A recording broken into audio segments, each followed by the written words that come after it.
En Suisse, l'huile d'argan est très appréciée, par exemple dans les centres wellness, autrement dit de remise en forme. Précurseur de la santé grâce aux plantes, c'est-à-dire la phytothérapie, le Français du Sud-Ouest Maurice Mességuet avait connu un vrai succès à l'hôtel Grand Ambassador à Montana, avant que celui-ci ne tombe en déconfiture sans que Mességuet n'y soit mêlé. Aujourd'hui, le cousin du thérapeute précurseur a repris le témoin au centre thermal de Vrona. Alors ça marche bien, ça marche même, je dirais, de mieux en mieux. À l'heure actuelle, si beaucoup de problèmes chroniques, que ce soit les migraines, que ce soit les allergies, que ce soit les problèmes liés aux troubles du système nerveux, sont liés à un déséquilibre de notre terrain. On ne peut pas espérer avoir des résultats en phytothérapie si la qualité du support n'est pas de qualité irréprochable. On a beaucoup cherché et en fait finalement un jour par hasard on a trouvé à 40 ou 50 km d'Agadir l'endroit qui correspondait exactement où on arrivait à faire pousser les plantes telles qu'on le voulait, sans pesticides, sans insecticides. On s'est aperçu que l'huile d'argan avait un pouvoir hydratant au niveau de la peau absolument exceptionnel. Donc là-bas, les femmes qui sont dans le sud du Maroc, qui sont en plein soleil, qui n'ont pas forcément de crème solaire de protection, elles ont toujours une peau qui est magnifique. Combien de patients sont-ils traités dans le wellness de la station valaisanne? À peu près 250 patients différents chaque mois, entre 2500 et 3000 patients différents par année. Le développement du centre thermal de Vrona est allé de pair avec l'engouement croissant des Suisses pour des séjours favorisant leur santé. Le centre thermal a été ouvert en 1991. À l'époque, c'était un pari relativement risqué. 45 millions de francs ont été investis dans l'aménagement des bains, du restaurant, de l'espace bien-être. 55 autres millions ont été nécessaires pour construire les résidences infrastructures hôtelières. Il y a 15 ans, le chiffre d'affaires du centre thermal atteignait 1,2 million de francs. En 2006, il a grimpé à 21 millions. L'affaire est devenue rentable. Le principal actionnaire est le propriétaire de Descartes, numéro 1 du meuble, en Valais. On s'en est moins bien sorti du côté de Loèche-les-Bains où la folie des grandeurs a mené à la ruine. Les entrées à la piscine intérieure et extérieure représentent 250 000 personnes annuellement. Les séjours dans les infrastructures hôtelières ont une durée moyenne de 3 jours et demi. La détente procurée par l'huile d'argan est ainsi devenue un des principaux atouts du centre de remise en forme de Vrona. Toutes celles et ceux qui ont un problème de sécheresse au niveau de la peau, alors on leur conseille plus spécialement l'huile d'argan.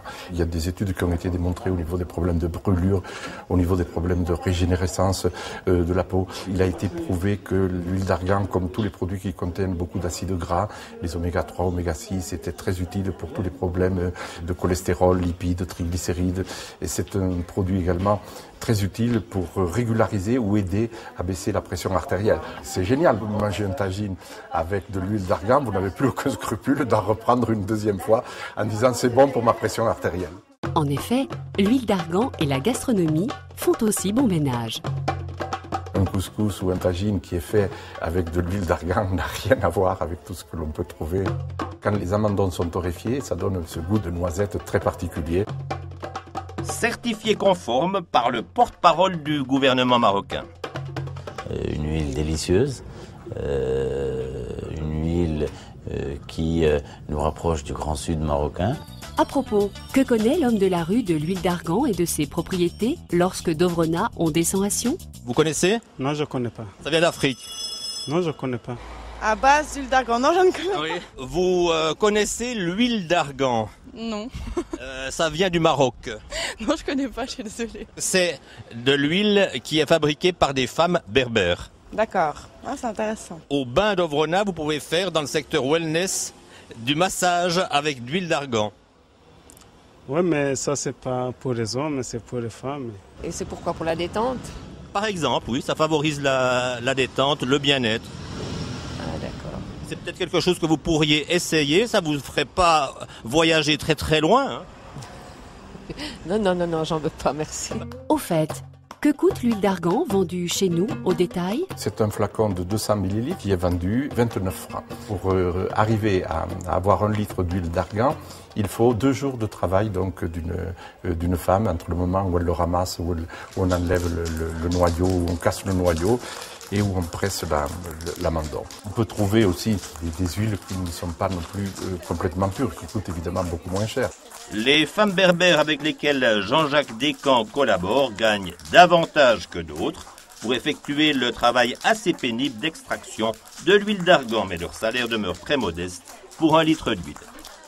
Elle doit gagner l'équivalent de 10 francs suisses par jour.